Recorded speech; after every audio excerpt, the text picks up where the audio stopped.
This is Culture, Communication, and Brand Moments with Shelby Joe Long, the show that takes you around the world to share interviews with some of the most successful and relevant people on the planet, hear their stories, and get the most important business lessons they have learned on their road to success, and get exclusive advice on how to implement their success into your life and business. Culture, Communication, and Brand Moments is brought to you by the Strategic Advisor Board and your host, Shelby Joe Long.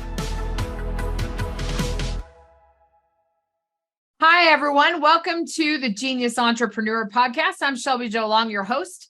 I love to use this podcast to talk to fellow genius entrepreneurs about their journey and how they transform their passion and their genius and expertise into an income stream to inspire you to think about your genius a little bit differently. Maybe there's a place in the marketplace for you. I've had the opportunity to talk with Tina in a few situations at my last speaking event and the TEDx event in Delaware. And I'm excited to get to know a little bit more about her business. I imagine there's quite a bit of synergy in what we do. So this is Tina Greenbaum with Mastering Under Pressure. So Tina, welcome to the interview today. I'm so happy to have you. Thank you, Shelby. I'm so happy to be here. And I love your topic. Oh, well, great. Well, I'm excited to get into that. So let's hear a little bit about your business and what you do. Can you give us a big overview of what your business is all about? I sure can. So the business is called Mastery Under Pressure, and it has several iterations. I am by training a clinical social worker. So I'm a psychotherapist by training. And if anybody knows about the helper professions, we're not the best business people in the world. We're very big givers. And I learned really early on that my traditional psychotherapy training was not completely adequate for the kind of work that I was doing and wanting to help people. And at the same time, I wasn't cut out, honestly, to work 40 hours a week, work at night, work on weekends, raise a family, and be burnt out by a profession which it's very easily to get burnt out. So my first job, such high, what do they call that? Emotional labor? Like it's something so hard. Compassion fatigue is actually that's a great phrase for it. Yeah, that's great. Really, really what it is. And so my first job, well, being a social worker, being any kind of helper professional in this particular field, you need hours to accumulate in order to get your license. You need to take an exam, but you basically need, I think we needed 1,800 hours of supervised work. So you couldn't go out on your own until you passed the test and had this number of hours. So the fastest way to get this number of hours was to work full time. And so my first job was working on an eating disorders unit at the Washington Hospital Center in Washington, D.C., where nobody had ever treated eating disorders before. And that's where I kind of discovered that, and this is in my TEDx talk, I want to be really, really helpful, but I don't really have the tools to be as effective as I would like. So, but at the same time, I had 3 kids, I think at that time, one was very, very small. And 2 of them were playing sports, and my job was working 1 or 2 evenings a week, and on a Saturday. Not for me. I don't work well at night. I always tell people, you don't want to pay me at night. Right. I'll get up really early in the morning. You want to meet me at 7 a.m. I'm happy to do that, but don't ask me to work after 6 because I'm not here. My brain is not here. And definitely not on Saturdays. Right. I'm giving up the time of being with my family. So while I was going through this process, I was already calculating, what do I need to do in order to be able to get out and to work on my own? Because I have a degree in teaching, special ed, elementary ed. I started out in that. I thought I loved teaching. I hated being in the classroom. I mean, in elementary school classroom, teaching subjects that I had no interest in, science, math.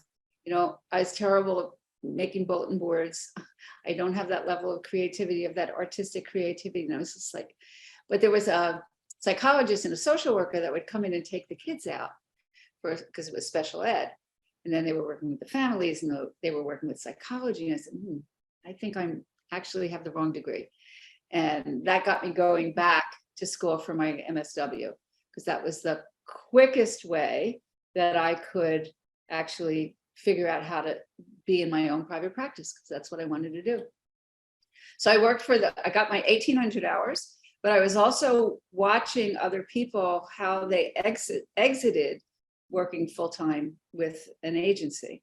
So there was the woman who was the director of the agency in the hospital, also had an outpatient clinic. And she was a crazy woman. I mean, she was really actually a narcissistic personality that we learned later on, but she was an excellent businesswoman. And she had a partner. She created this outpatient clinic so that when the clients would leave, the patients would leave the hospital, they needed to be in outpatient therapy. Where would they go? They would go right into her clinic. Okay. So she invited me to work for her, and she paid me once a month. She was taking, it was like a 60-40 split. I think I was getting 60, but it wasn't a very, and if one client came in the day after the first of the month, I wouldn't get paid till the next month. Ugh, Mind you, my ex-husband was an entrepreneur, so he was all over the place, and I was raising 3 kids. So there was always this pressure around money, always. And so I figured it out. I did the calculations. I needed 7 hours of my own clients in order to be able to make enough money to be able to leave her and to go out on my own. And that's what I did. I rented an office. Actually, it was down the hall. She wasn't very happy with me. I'm sure. Tension. But what she did, and broke my contract and locked the doors and did terrible things. But the truth was, I rented this place for 7 hours a week, and she was terrible with clients. So she'd say, Tina, could you take over my session for this one? Could you take over so I ended up with all her clients, and ultimately I ended up and I left. So I had the 7 hours, and I was making just enough money to pay the rent. And then I said, well, maybe if I got my own office and I only want to work 20 hours a week, that was it. That was my max. But I could sublet my office to other clinicians. Sure. And that's what I did. I moved out of that space. I moved into a beautiful building, a beautiful, beautiful office. I worked 20 hours a week, and I rented out the rest of the space to 2 other clinicians. So I had no rent to pay. That's great. For years. And it was just a great, great, great model. And it was great because I could make my own hours. I could raise my kids. If they had something, and it was a soccer game, or it was a this or that, I could, kind of change, I can't meet you for here, but can you do this? And then I also had to learn, Shelby, all the lessons about being in my own business, and putting limits on cancellations, how frequently, because if I would make, let's say, what's today? Today's a Thursday, right? So by Friday, I would have my week full out scheduled for the following week. So if somebody called me like the day before, I couldn't fill that hour. So I had to, how would I protect myself? Well, then I had a policy that, if you cancel a week in advance, and nobody did that, but I did that. If you cancel a week in advance, then you don't have to pay for the session. But if it's 24 to 48 hours or somewhere in the week, if I can fit you in another hour, I will do that. But if I can't, you have to pay. And so a lot of hard lessons in the beginning, because I was so hungry for money. Sure. So desperate that then I poured it onto one of my clients, with this policy that was not really clearly in place, and I lost her as a client. And so I made another policy for myself that I would never really discuss money unless it was in a session, because what I recognized was that it frequently was a therapeutic issue. People's issues around money, including my own, would come out in the session. So once I got clear of me, then I could be. It's so interesting that your work with other people and discussing that topic with other people, it makes sense. But from the outside, it's like you were experiencing this therapy while you were conducting therapy. And I think that's something that's pretty awesome.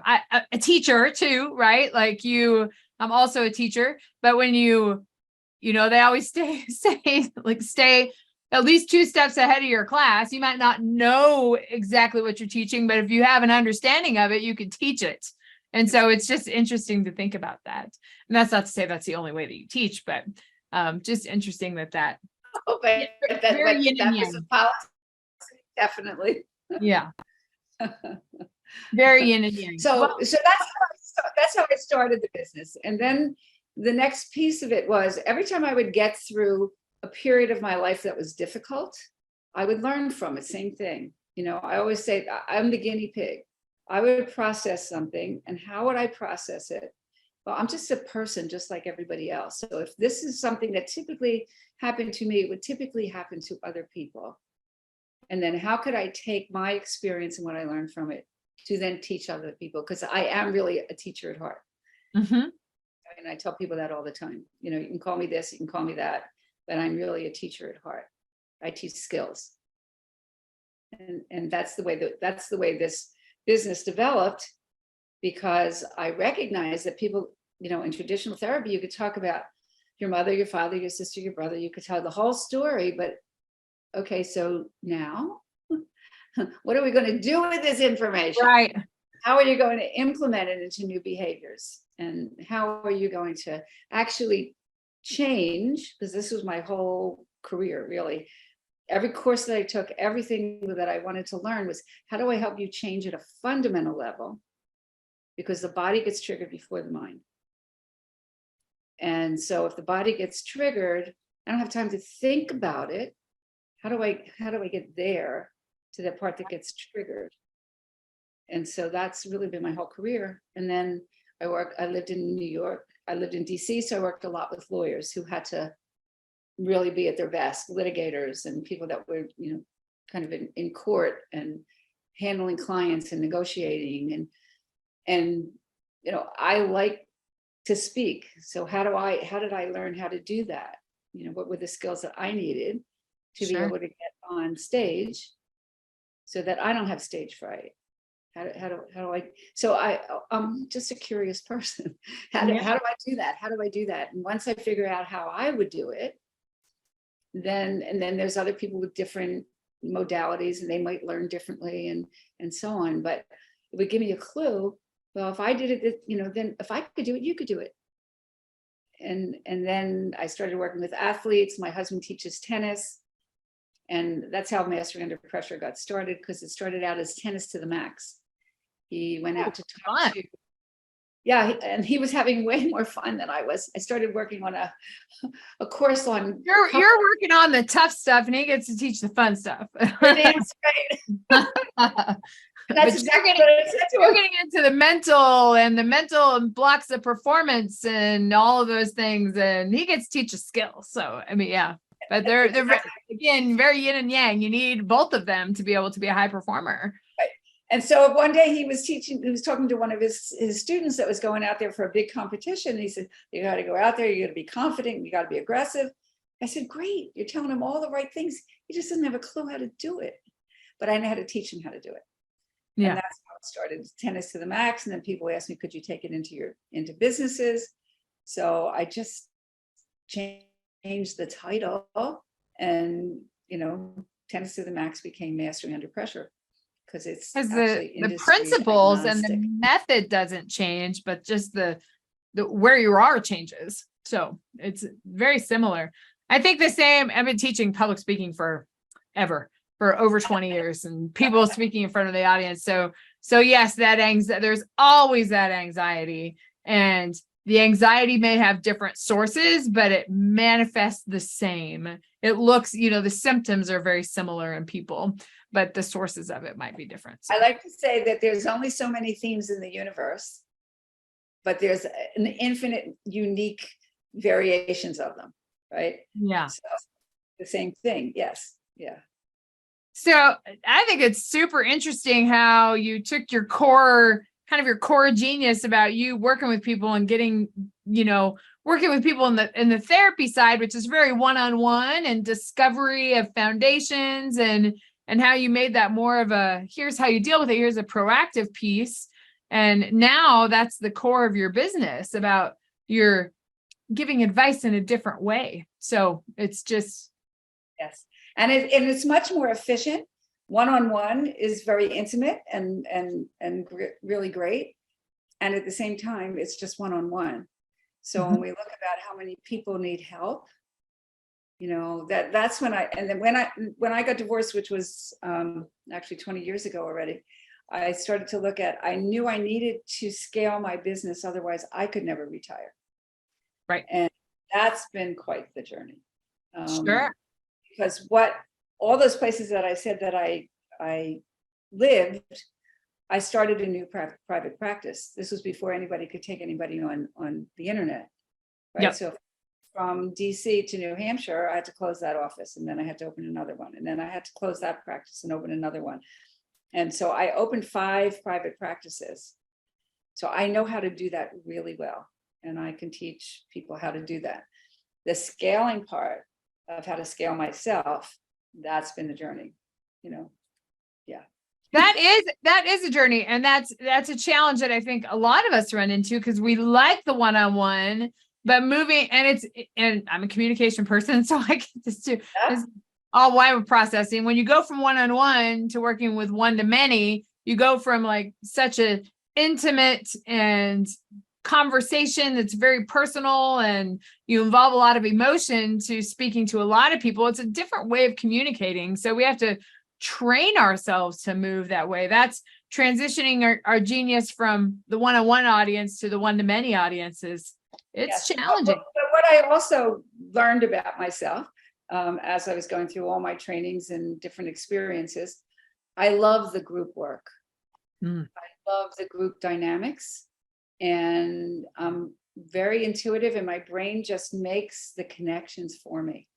This one's talking about this one's talking about that, this one's talking, and it seems like all this disparate information, but I can pick the underlying pieces, and I love that. That probably is that and speaking, which is different, again, when you're looking at an audience.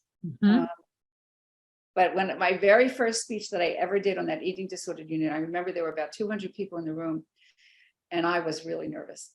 And a really good friend said to me, just look at me, just look at me, And I started out looking at her, which is what I did in my TEDx talk. I started out looking at my husband. I said, I don't need to look at you. I learned this thing well enough. Yeah. That I could really kind of spread my eyes and so on. But so, yeah. Do you use group work in your work now? Because scaling. Well, I used to do a lot of group therapy. They're very hard to get to make happen. Groups. Yeah. Got this one and this one. But really, I'm more now into like working with companies, like a team of people.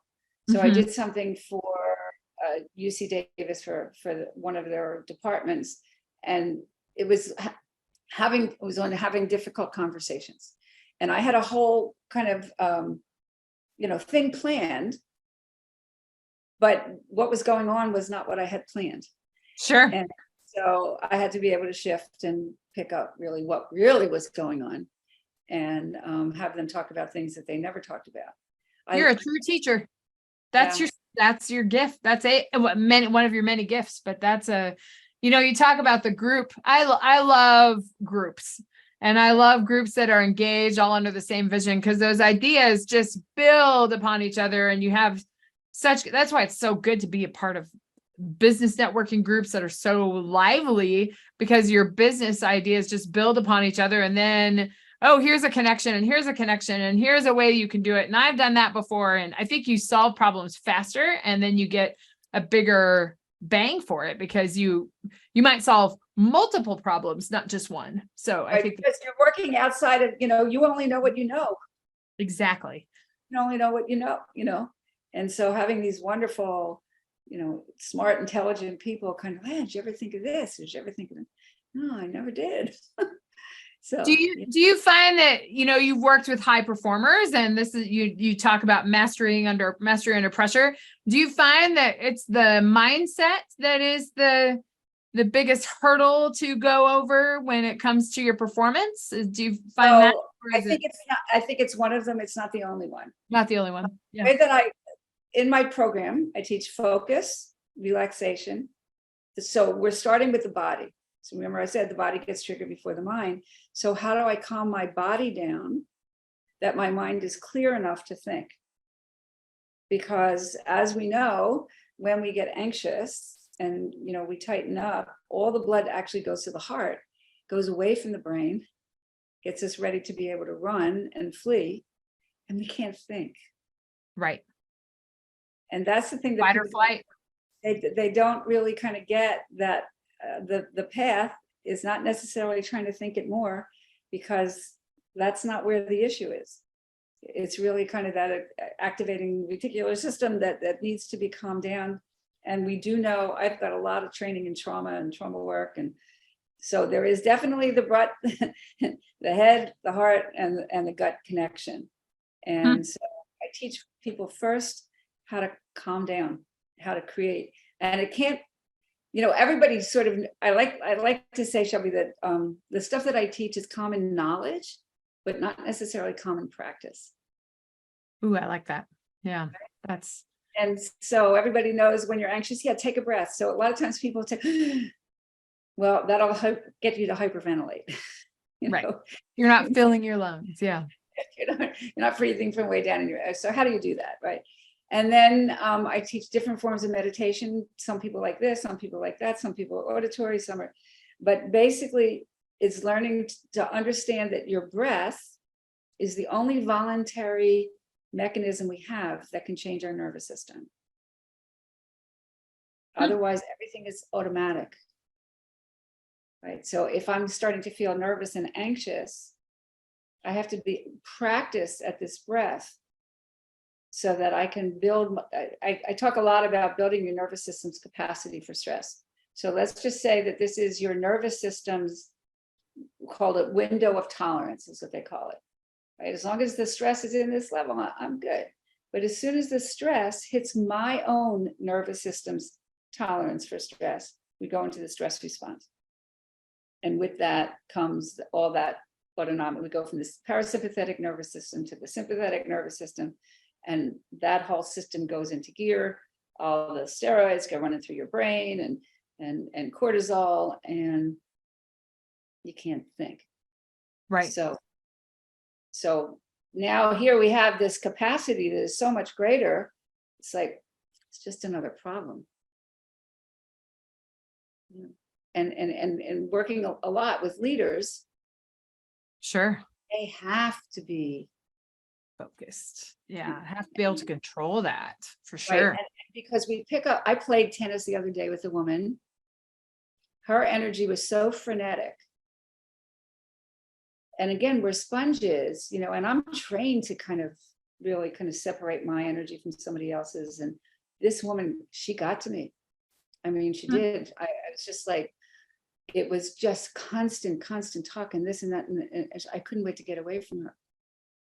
And so she had no control whatsoever. And it's very catching. Right. So again, I'm aware. I'm very aware of my system.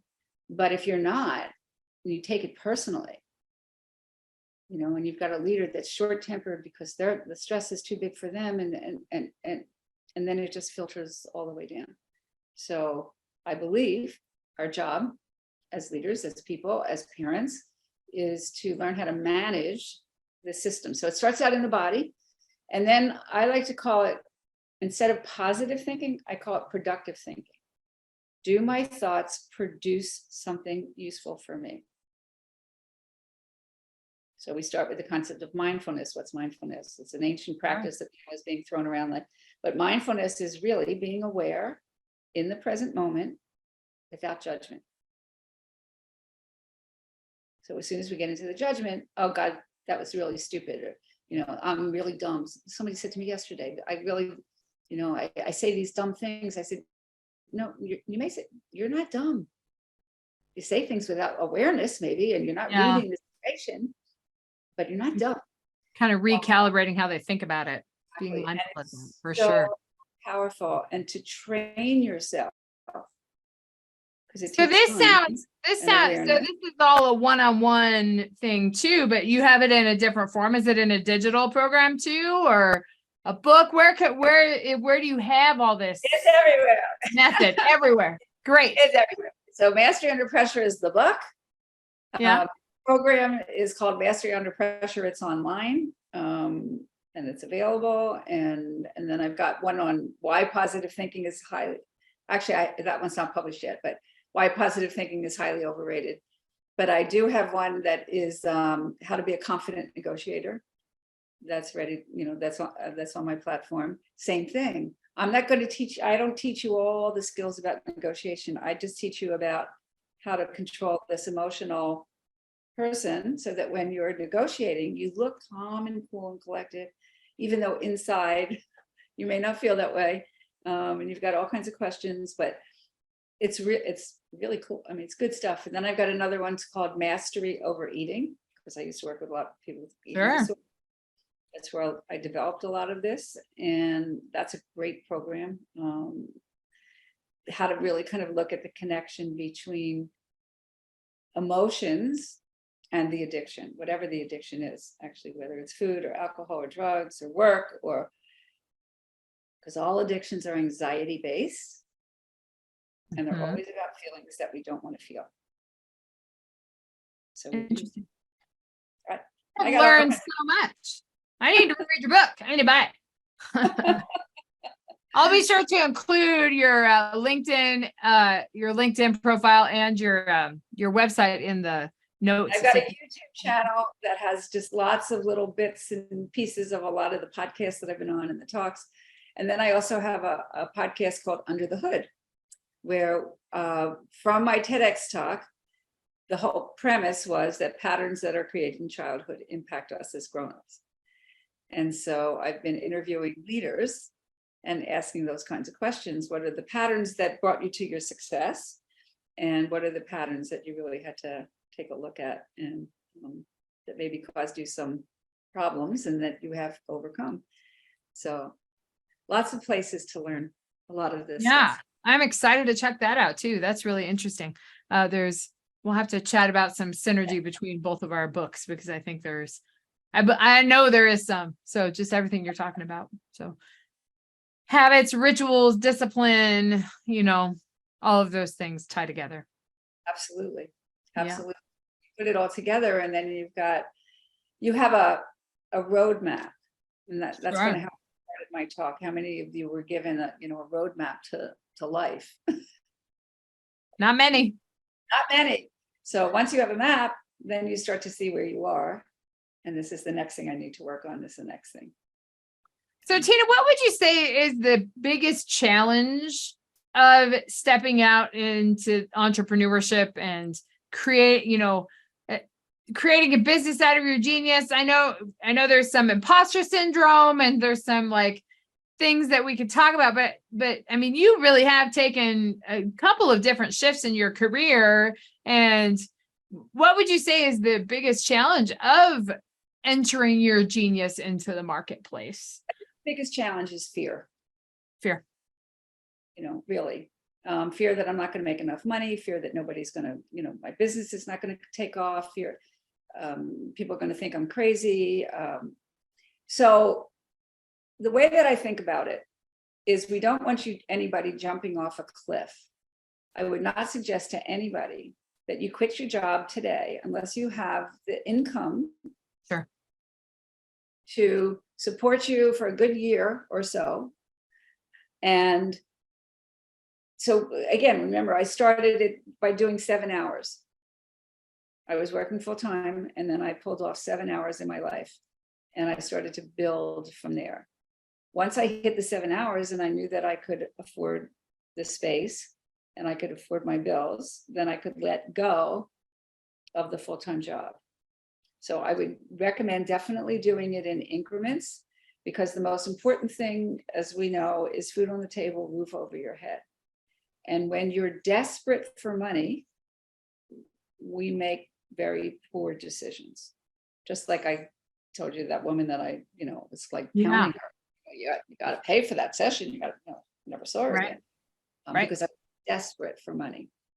And so so as they talk about in the organization that we're in Bellwether, it's dimes and dollars. Make sure that you've got enough money to be able to support yourself so that you can go through the learning curve of entrepreneurship. Number two, somebody said to me really only a couple of years ago, and I wish I had heard it a lot earlier. He said, the difference between a solopreneur and a founder is a founder has a team. Oh, that's great. Isn't that great? That's great. Yeah. It's so true. So true. Yeah. Men do that all the time. Women, we don't even think that way a lot of times. We just kind of like, oh, I got to do it on my own. I got to learn how to do this. I got to learn how to do that. And again, when I started, it was before the websites and social media. Once the social media hit and it became exponential in terms of trying to build this business. That's where it became so complicated. So that's another one. Get together a team, whatever you can afford, and whatever you can't afford, trade. Right. I traded a lot of my services. People really, really wanted my help, and I really wanted theirs. And we worked it out as an even, fair exchange. And it was win-win all the way around. So remember that you do have a skill, whatever that skill is, and don't be afraid to offer it. And again, in Bellwether, they talk a lot about, having a whole system of doing it and hiring getting somebody for a couple months and giving them an opportunity and so on and so forth. But so that's another thing. Get a coach, but get a coach who is a proven coach in your field, and that you have at least 3 recommendations of somebody that has worked with that person and can vouch for them. See, I'm giving you all the mistakes that I made. Well, that's the lessons that we get to with our listeners, because it's true. You don't need to do it alone, and find people that you trust. I think that's a challenge too, because with that you talk about that desperation for money and that story. Yes, when you're desperate for money, you're gonna just push it away. But also when you're desperate for help and you're desperate, then you're going to jump into a business relationship that might not be the best. So it's very much about taking a breath and approaching it. And the biggest mistake that I made, it took me a while to kind of figure this one out, but I would meet people who were very successful in what they did. So let's just say this guy, and he was in England, and he actually solicited people in the US, and he had a marketing agency, and he'd been incredibly, incredibly successful. And he was starting a new venture. And he was looking for people to come into his new venture. That's where I made the mistake, because that was not a proven system. Right. His venture, not yours. Right. And I did it more than once. I did the speaking thing, I did it with him, until I started to recognize, wait a minute, this thing that they're doing is new. So I'm just giving them money for their whim, or whatever that might be. And maybe it'll work and maybe it won't. That was my biggest mistake, honestly. And a lot of the money that I wasted, I mean, I learned from every one of them, so I can't say it was completely wasted. Maybe not as efficient. Not efficient. The other thing is, make sure that whoever you work with, that you have somebody that's working with the numbers. I have a really good friend who says, do the numbers and the numbers will tell you what to do. Numbers have no emotion. Right. No emotion. And we bring all our emotional baggage and our blueprints around money and all our fears and all this other kind of stuff. And that's not helpful. That's why, having somebody to kind of work this stuff through with. I've worked with a lot of financial people where we've done workshops together, and I deal with the the issues, the psychology around people's issues around money. But that's, I really wanted somebody to work with me on that, like what are the metrics? What do we need to look at? How many of this do I need to do? And they did it for their own businesses. They didn't help me do it for mine. And let's see if there's any other really big one.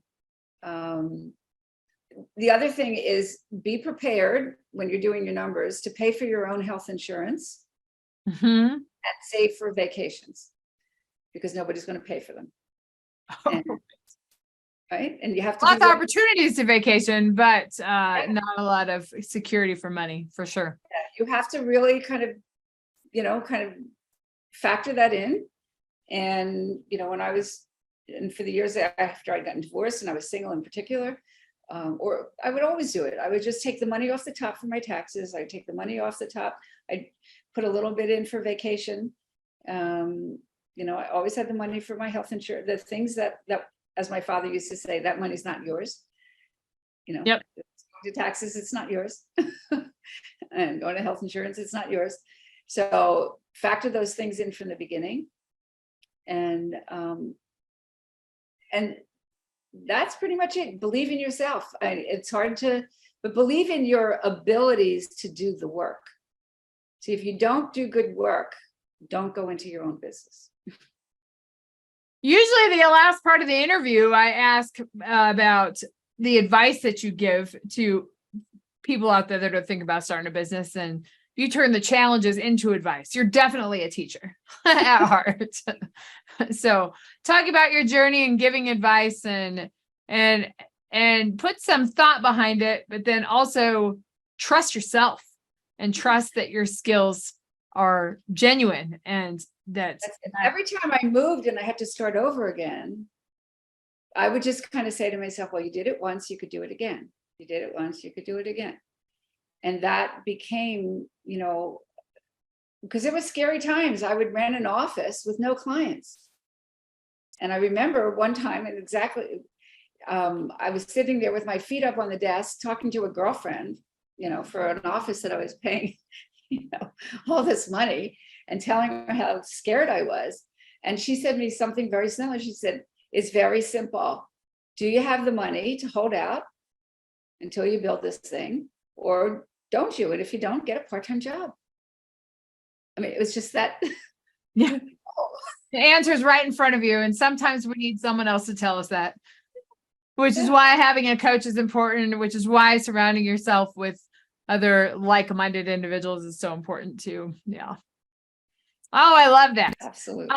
Tina, where can our audience find you and the info? Oh, we have your LinkedIn. We'll have your Mastery Under Pressure site available, and your book, I'm sure, is accessible. On Amazon. That's available on Amazon. Yeah. And I have a website. It's masteryunderpressure.com. My LinkedIn profile, I'm sure you'll put on there. I've got and a YouTube channel with my name. So great. Very easy to find and very willing to help.